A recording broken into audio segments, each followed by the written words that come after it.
luck. Good luck. Yeah. That's lucky. Hi, my name is McQuade. I'm the Prime Minister. Did everybody tell you that? Yes, please.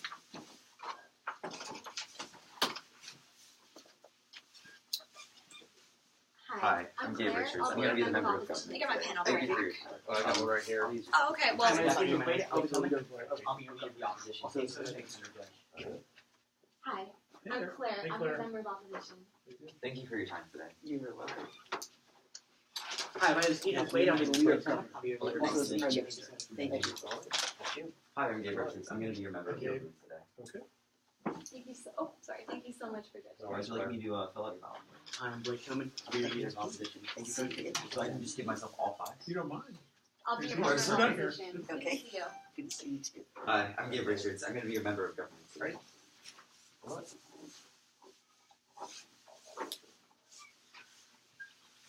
Thank you for your time. Thank you, Deb.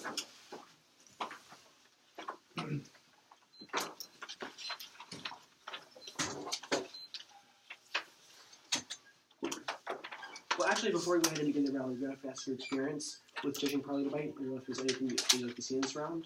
We can start with you, sir. Have any experience? I'm sorry. Yes, sir. Have you had any experience judging parley debate? And if there's really anything that can help us better communicate our ideas to you?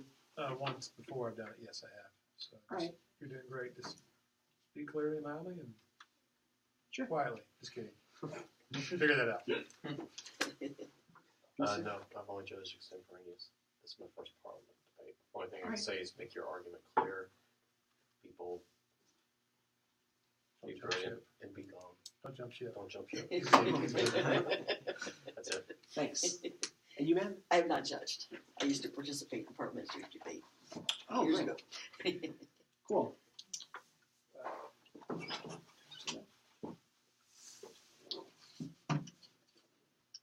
Well then, all the judges are ready? My opponents? Yes, thank you. Thank you. The tortoise will beat the hare. The tortoise will beat the hare. This is the resolution that we have been given today. Basically, what the job of the government team is to do is to basically say, obviously, the tortoise will beat the hare. Now, this obviously isn't talking about the Aesop's fable story where the tortoise comes in and wins out over the hare, but more this is an interpretive resolution where we look at these two things and really interpret them and show how, in the end, the tortoise will beat the hare based on a current event that is taking place right now. And really, this is what the government team will be showing. And first of all, I'll be looking at what does something really have to mean? What precepts does something have to meet to actually be defined as a tortoise? And then I'll be defining it and then showing how, in the end, the tortoise will beat the hare. So there's a couple things there's a couple basic precepts or burdens that the tortoise has to meet, and the hare also has to meet. Now, one of the things is that it has to be unseen by the hare. It has to be unseen by the hare. Not so much in the sense that the hare doesn't even see the tortoise, but in the sense that the hare has no expectation of the tortoise beating it in the end. My second point is that the tortoise is methodical. The tortoise is methodical. More in the sense that really the tortoise keeps it really keeps up with what it's doing long term, and then when it keeps up with what it's doing long term, it's able to really beat the hare. And so my third point is about the hare. So really what the hare has to do is it has to think it's winning, and then because it thinks it's winning, lose. It's really the fact that the China thinks it's winning, or it's really the fact that the hare thinks it's winning that makes it lose in the end. So my fourth and final point under this is that it has to win the race. The tortoise has to be the one who through basically methodology or by acting methodical, beats the hare in the end. So really, the country that I'll be looking at that really meets all these precepts is the country of India. The country of India. And really, what we'll be looking at is how it beats the nation of China, really, when we're looking at economic growth. Now, when I just said India right now, how India is probably going to beat China in the realm of economic growth, you probably thought like, oh, well, that doesn't sound right, because nobody really knows that much about India. But that's really the whole entire point that we're getting at, is that India, it isn't a very popular country, and a lot of people are confused by it, and not that many people really know that much about it. Same with the tortoise, where if you heard that the tortoise is going to be racing a hare, and you hadn't heard the Aesop's fable story, you probably assume that the hare would win because the hare is really fast. Same with India and China. I'm showing that through three main points. So contention number one, and you can tag these as contentions, or really whatever you want to call them. But my first point is India unseen. India unseen. Now, when a lot of people think of the world superpowers, they think of nations like Russia, China, and the United Point States. of information. Yes. Would you agree with me that India has been widely referred to as one of the fastest growing economies in the world? Actually, no, I don't believe it's been widely referred to. I mean, there have been economists who've talked about that, but when the general populace looks at India, the general populace doesn't really think India is going to be one of the rising nations. Now, if you talk to economists might tell you something different, but really when we're looking at the general populace and the people's perception of these two countries, we can see that India is the nation unseen. Okay, thank you.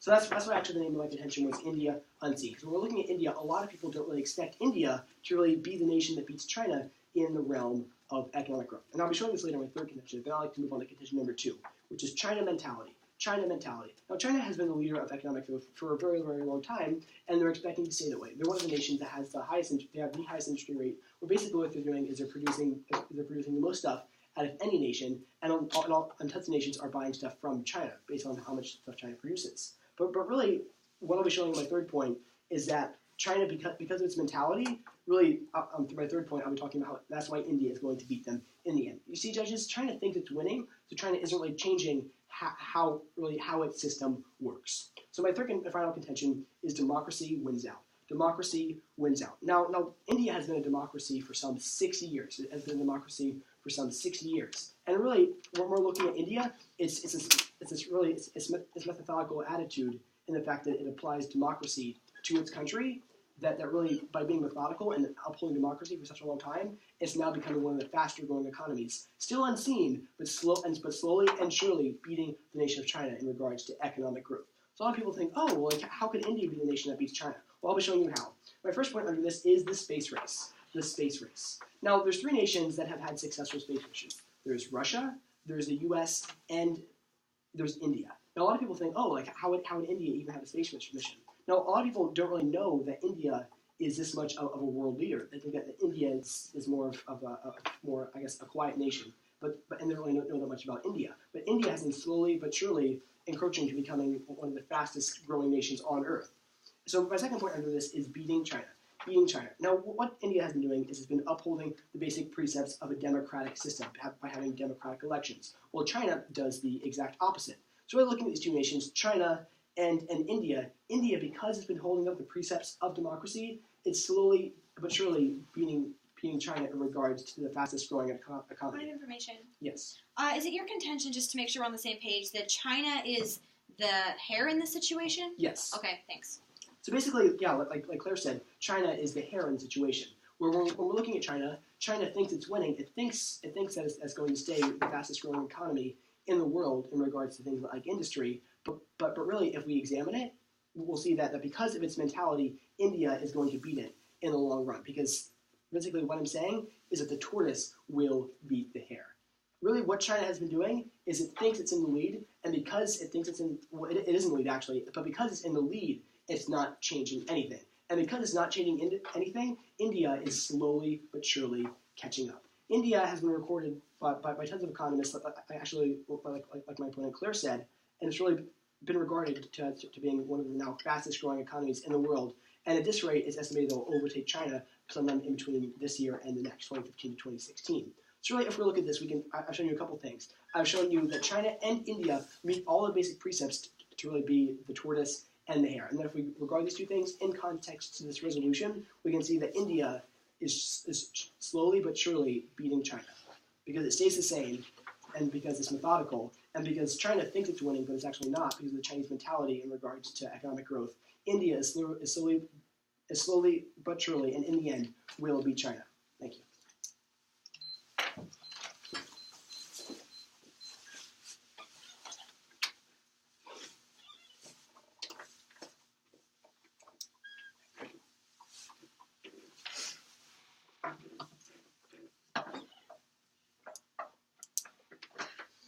Everybody's ready? Yes. Thanks. We'll get started. When I had the unfortunate pleasure of being in a choir performance, we were able to sing a song about the tortoise and the hare. Now, the way the government has represented this story so far has really been a bleached blonde way of representing exactly what the system means. Now, let's look specifically at their interpretation. That is that India, as it currently stands, is the tortoise, the slow-moving yet steady economy that's eventually going to beat the hare, in this case, the Chinese economy. But I feel like they have their interpretation a little bit backwards. Is China really the hare, someone who's burst onto the scene and is running quickly through the economic realm, or rather is it more of a tortoise? I want to be challenging the interpretation of the resolution brought up by the government team, showing how the example that they've shown does not actually prove the resolution to be true.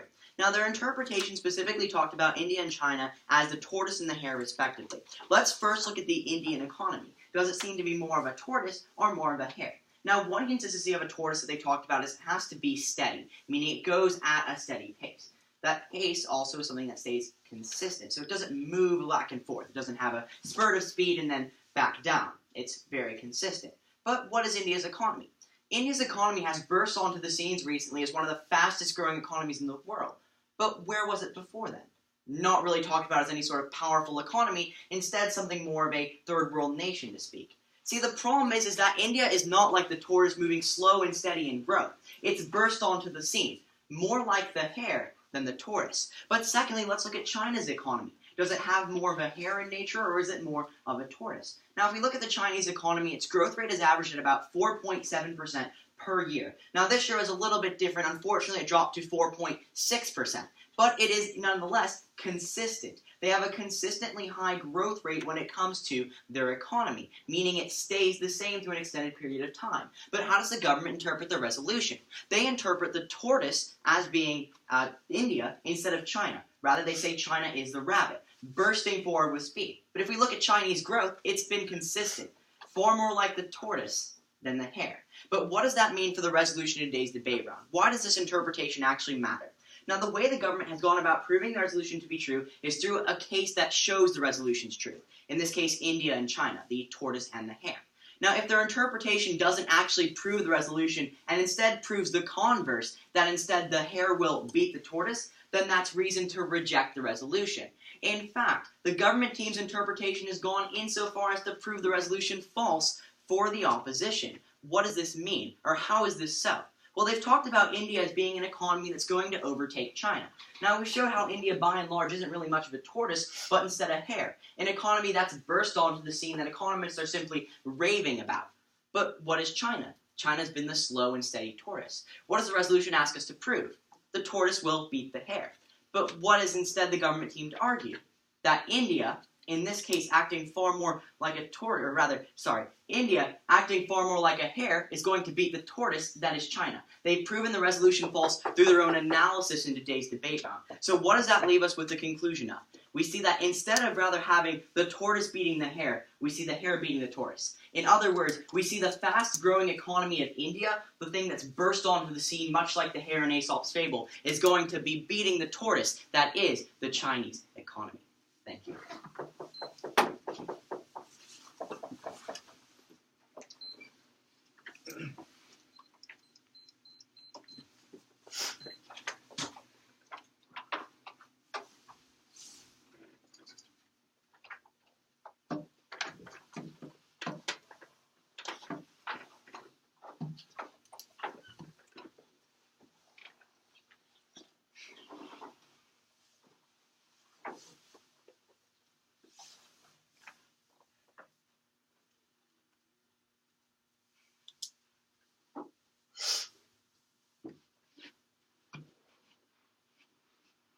Okay, ready to begin.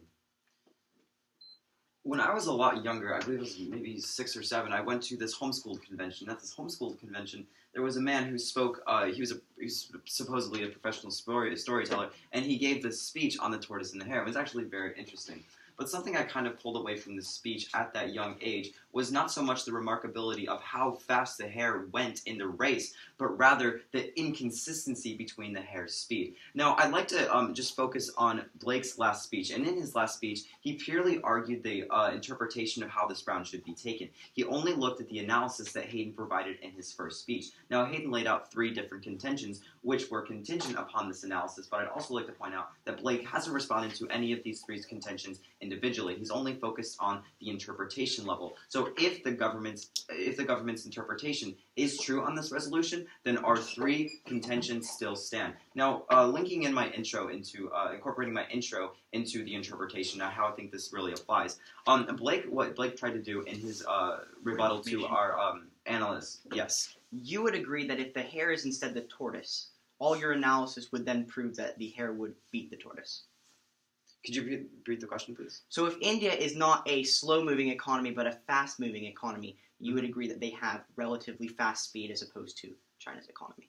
Yes, I do agree that speed is part of our analysis, but I actually don't think it's the most important part of our analysis. And I feel like we have more important part of our interpretation, which hasn't been focused on by the opposition, and it's these more important standards which haven't been looked on that I believe the government should actually flow in this debate round. So in Hayden's first speech, he laid a couple of resolutional analysis points. First off, he said it must be unseen by the hare, and I don't feel like this point has really been responded to adequately on behalf of the opposition. His first precept was that it must be unseen by the hare. In fact, that was our first contention as well. India is unseen, and he talked about how not many people know that India is on the rise, and this is actually probably our biggest burden. More important than the India economy must be faster moving than the Chinese economy. Point of information? Yes, You would agree with me that the tortoise and the hare agreed to enter a race together.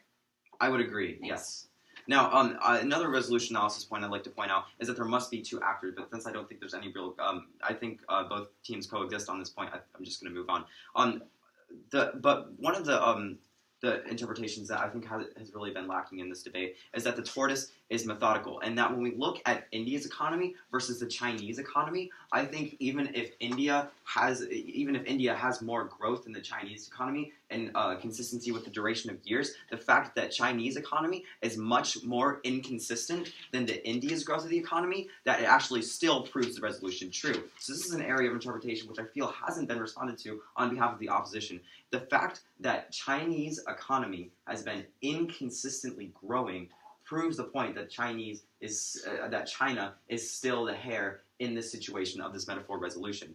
Now, remember this Aesop fable of the tortoise and the hare. Now, we know that the tortoise moved very slowly, or that's what the Aesop fable proposes. But we don't actually have a gauge on what speed is. We have to have a bright line in order to understand what's an actual viable speed for a tortoise to move that, and how can we correlate that into situations of the world. So it's kind of difficult to determine what speed is actually going to be in the real world. If we look at the tortoise, we have no idea. How are we going to correlate this? So because this point is so ambiguous under this metaphor resolution, not at this time please, because this point is so ambiguous, it's not the most important part of our interpretation. The most important part of our interpretation is the fact that the hare is moving at an inconsistent speed. And because the Chinese economy is not growing consistently, proves the fact that China is still the hare under this metaphor resolution. Blake responded to my second resolution analysis point, talking about how the tortoise is methodical, and he said that India's economy has burst onto the scene. Now, I feel like this kind of falls under our analysis that hasn't really been debated that much about how India is unseen. So, if in future speeches, hopefully, we can kind of navigate through this, and we can get a clear understanding of how this metaphor resolution should be interpreted. Now, judges, I've said a lot, and my opponents have said a lot, and there's a lot of arguments that are floating on the table, and you might be thinking, why does this even matter? Who even cares if India is the hare in this situation? Who even cares if China would be... who even cares if India is the tortoise in this situation? Who even cares if China is the hare in this situation? So it's kind of there's so much interpretation going around. There's so much debate over whether or not we should choose a certain analysis of this resolution. You're probably thinking, how does this even have an impact on our lives? Well, when we look at a metaphor resolution, we can apply it to real-life examples. And when we can apply it to real-life examples, we can see constant themes that pull through. So if you agree with Hayden and I's interpretation, if you agree that our analysis, or at least the most consistent analysis that we can apply when we can pull through consistent themes, you're actually going to have a better understanding of the world. And that's the impact that I'd like to propose to you. That's the reason that this round matters. We're going to have a better understanding of applying common euphemisms to our world, and that's why this is really important. So when you're in the ballot room and you're making your decision over whether or not India would be the tortoise in this situation and China would be in the hare in this situation, I want you to think about which interpretation would you best agree applies best to the real world. So it's because I believe our interpretation is greater than my opponent's interpretation that I strongly urge you to vote government in this film.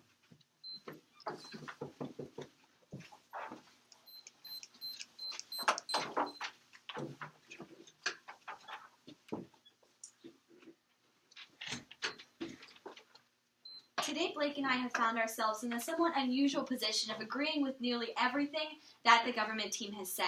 Our position today is still a simple one. They have it backwards. See, the tortoise is not India's economy. India is a relative newcomer who's shooting up with rocket speed. No, India is the hare, and China is the tortoise. That's our really simple contention. And with that in mind, I want to prove to you the two different alternatives that this resolution presents us. The two different interpretation alternatives. The first idea we can hold is that this is an absolute standard, in which case I think Blake and I have shown you that there's enough uncertainty as to what is actually the hare and what is actually the tortoise for you to reject this example outright. See, we've proven to you that there is uncertainty as to what is the hare and what is the tortoise in today's debate round. That's reason enough to vote against this resolution. But let's look at the second alternative this resolution presents us, and that's a more case-specific issue. What is it applied? What is the tortoise applied? What is the hare applied? And ultimately, which is the more reasonable interpretation? Is India the tortoise or the hare? Is China the tortoise or the hare? Those are the questions I hope to be answering and hopefully getting a little bit more ink on your flow and showing you how ultimately the four criteria they presented in their first speech points to India being the winner of this race, but unfortunately not as the tortoise as they had it cast. Now, the first point I want to look at is the issue of being unseen by the hare. Being unseen by the hare, that's subpoint A. Now, I would entirely agree that that could be on some level considered an interpretation of what the tortoise and the hare story is about, but you must remember that the tortoise and the hare actually agreed to go on a race. In much the same way, the tortoise and the hare both knew what they were getting each other into. In much the same way, China and India are both on the world stage as quickly growing economies. See, ultimately though, however, we must understand the relationship between China and India. China and India actually don't have that much direct trade. India is not necessarily involved with China, and as such, it's very hard to point to these two countries having any sort of viable link on any close level. China deals more closely with the United States and Russia than it does with India. India is considered one of the BRIC nations, which is Brazil, two other that I don't remember, and India. And those four countries are really seen as the quickest growing economies and the world powers of the next coming age. However, it's not associated widely with China. India is not seen by China. Let's look at the other alternative, though. Does India recognize China? Well, India is definitely afraid of China. See, India's perception of China is something that points to it being impossible for India to be the tortoise. Rather, India is the hare in this situation. Now, the next point that he presented was the idea of being methodical. And I want to point out that ultimately Blake and I have proven through uncontested analysis that China's economy is the much more methodical one than India's. I want to prove this through a couple more subpoints, though. Now, China's economy is methodical, and Blake proved that through the statistics he cited, talking about how China has had a consistent growth rate throughout the last several centuries, or several decades at least. My bad there. Gabe responded to this by saying that China has a fluctuating economy. Unfortunately, a basic understanding of foreign policy proves that inconsistent. The reason why the United States has taken so much defensive action on the economic scale against China is because China is one of the faster growing economies and one of the bigger world powers in today's world. Why does that matter? Because China is consistent. You could almost say that you're more likely to have a prediction come true about China's power than any other nation in the world. They are slow and steady. They definitely do fit the burden of being the tortoise. They've had consistent reform over the past couple decades, and as such, they are clearly taking methodical action to further their economic benefit. Now let's compare that to the hare that we see in India.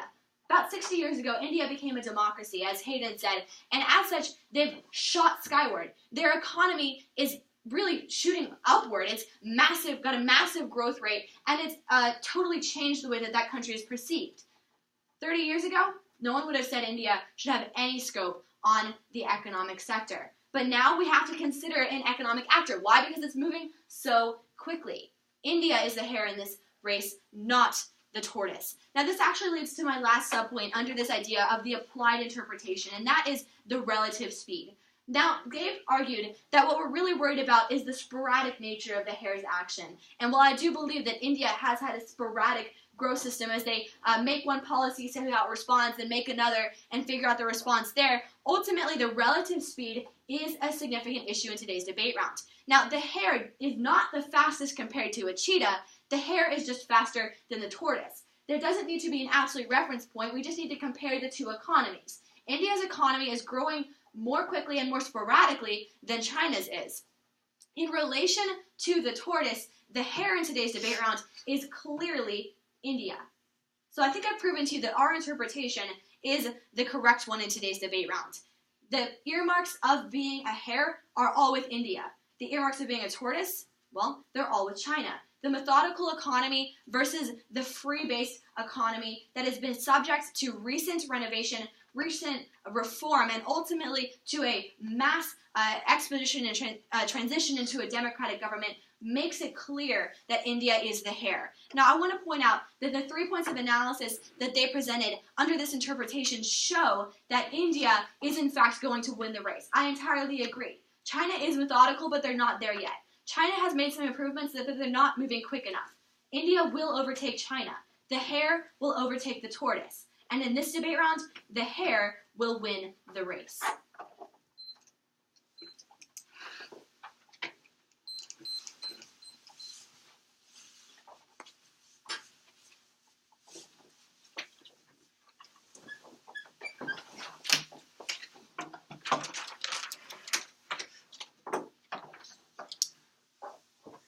Alright, so if everybody's ready. There's one famous international sprinter that comes to mind when you think about the Olympic Games, and that's Usain Bolt. Now, Usain Bolt runs short distances. Why? Because he's an insanely fast person. But what does he not run? He doesn't run things such as the 400 or 800 meters. Why? His specialty is speed, not distance. Likewise, when we look at the economies of India and China, we'll see two things. First, we'll see how China, by and large, game is sitting back and being consistent. While second, India's game has been a rapid burst onto the scene of economy, sporadic high amounts of growth followed by a decline. There are two issues this round really boils down to. The first of which is interpretation, and the second of which is the analysis of the third contention, as that's where a lot of the government's time was spent in their constructive speech, essentially proving how India is going to overtake China when it comes to the economic race. So let's look at that first issue of interpretation. Now, Claire did a lot of defending of the interpretation in the last speech, so I'm just going to condense it down into 2 points. First, the tortoise is methodical. There are two parts to being methodical. First, being at the same pace over an extended period of time. Secondly, having the same policy over extended periods of time. This has essentially been the government's stance as the two things that make something methodical. Now, let's look at the first. The same pace for an extended period of time. Which side better fits that message? Does it China or is it India? Now, by and large, we've recognized China as one of the largest economies in the world for a long period of time. And in fact, their growth rate has been rather consistent. They've stayed at 4.7, unfortunately now 4.6% for a vast amount of time. Their growth rate has been consistent. Consistently high, but consistent. What about India? Now, India, by and large, has been recognized by economists as one of the fastest growing economies in the world. But where did they come from? Certainly not much prosperity whatsoever. India, by and large, has burst onto the scene coming out of basically nowhere. India, by and large, has had a sporadic spurt of growth, in the sense that they're now at the top of considered countries when you think about the fastest economies in the world, whereas it wasn't before. India's pace, by and large, hasn't been consistent over an extended period of time, whereas China's has been. But let's look secondly at policy. Does India have consistent policy and China's sporadic policy? Does the resolution work with the affirmative team's interpretation, or rather the government team's interpretation? Let's look first at China. China, by and large, hasn't radically changed its economic policy in a while. Due to its nature as a communist country, it doesn't change policy rather quickly. But what about India? Now, India's had some really radical elections in that of Narendra Modi. Now, Narendra Modi is the new Prime Minister of India, and by and large, his goal has been to change the economic policy of India, to make changes inside of their government to promote the economic growth of that country. So, which side does each country sound like? Does it really sound like China is the fast hare who's constantly changing and sporadically growing, or rather does it seem China is more of a tortoise? Does it seem that India, by and large, is slow and steady winning the race, Or rather, does it seem like they're spurting to the front, rapidly changing? See, the interpretation in today's debate round has essentially come down to this. Who is the hare and who is the tortoise? We agree the two are different and moving at different paces. Where we disagree is about which actor fits which interp in the resolution. Which one is the tortoise and which one is the hare? But how does this apply specifically to the government team's case? This is the second voting issue, that of the analysis presented in their third contention. Now, we'll completely agree to the analysis. China, by and large, is going to be surpassed by India at some point in time when it comes to growth. When we're talking about actors, though, in the resolution, if we've proven that China substantially is the tortoise, or rather is the tortoise in this case. I apologize, so many uses of the tortoise and the hare. I've gotten a little too deep in the metaphor, to be quite honest. But whether or not China in and of itself is the tortoise, then by and large, if the tortoise loses, the hare will have won, proving the resolution false. We've agreed to his analysis because it proves the opposition side of the resolution true. Where we disagree about is the interpretation of said resolution. So by and large, Gabe was correct, or absolutely correct, when he said that we dropped the analysis. We completely agree. The problem is, the analysis doesn't prove their side of the resolution true. It proves the converse. That is, the hare will beat the tortoise. India, the fast-growing economy that's burst onto the scene, much like Usain Bolt, will beat the hare, the slow and steady long-distance runner, in the analogy I brought up in the opening of this speech. So at the end of the day, that's the main issue that matters, the interpretation of the resolution. That's what it comes down to. If we've substantially proven in today's debate round that India is the hare and China is the tortoise, then the resolution has been proven false. And that's the core objective weighing mechanism. Is the resolution been proven true or has it been proven false? At the end of the day, the hare that is the economy of India will eventually beat that of, the hare of the economy that is India, still too deep in the metaphor, the hare in the economy that is India will beat the tortoise that is China. Thank you.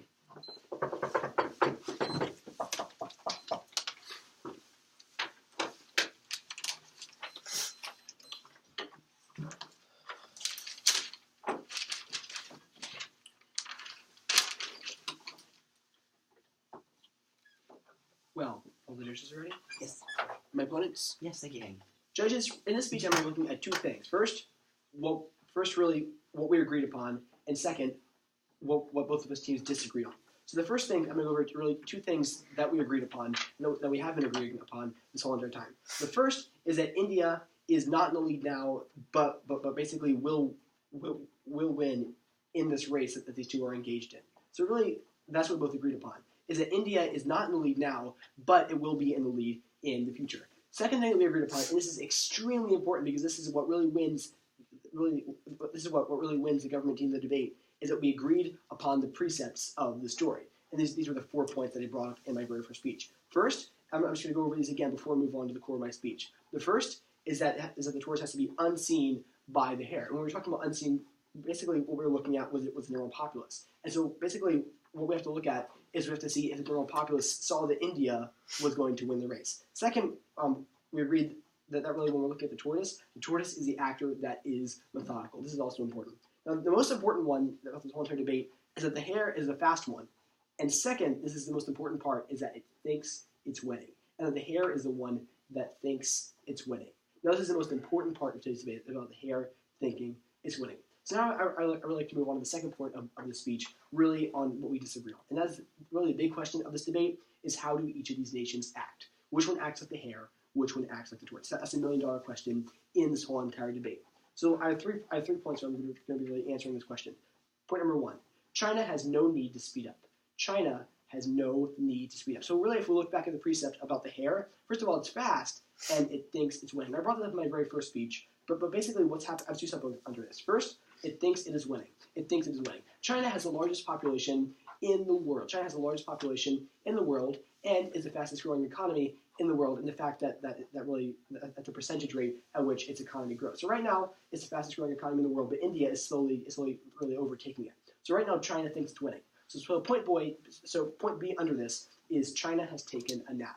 China has taken a nap, and that they've got so caught up in their speed that really what they do is they think that really they're winning this race and have no need to really change. That's the whole entire point, is that China, because they believe that they're winning this race, have no need to change. That's really what my opponents are saying. So really what we've seen is that China now, because it thinks it's winning, it really has no need to change. And because it's not changing, like I said in my very first speech, because it's not changing, when my opponents agree on this point, they're saying, oh, well, China's kind of stayed the same. Yeah, China thinks it's winning, so it is staying the same. China is not changing its ways. Now, so moving on to my second point, so although it's fast, and it has the potential, just like the Hare, to be the fastest economy in the world, it thinks that it's winning, and because of that, has taken a nap. So point 2 is China methodical? Is India methodical? Is India methodical?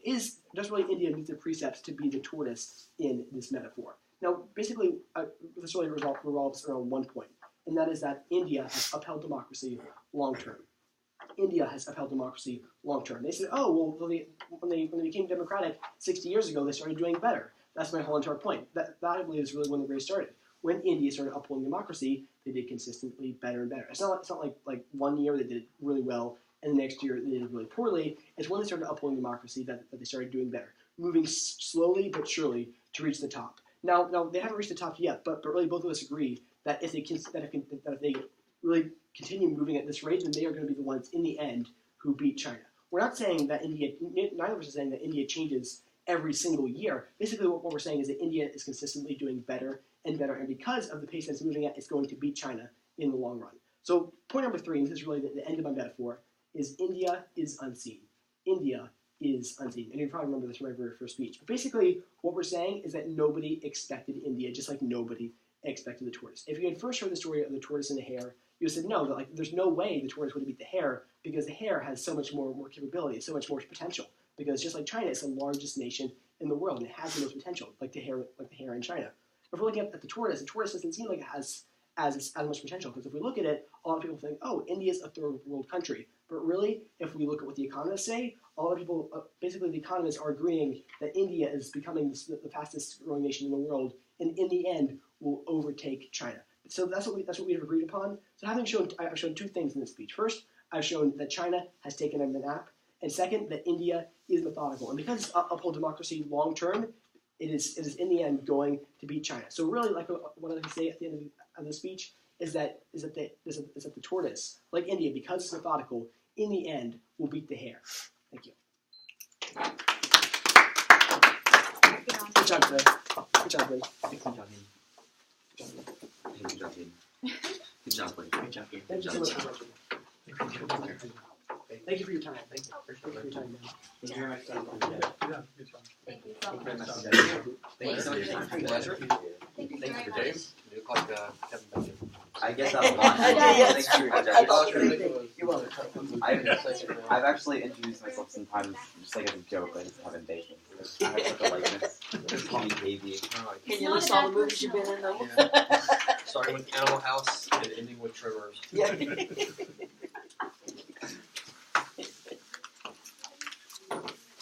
Let's see if it's actually recorded. Did it do it? Oh, it did.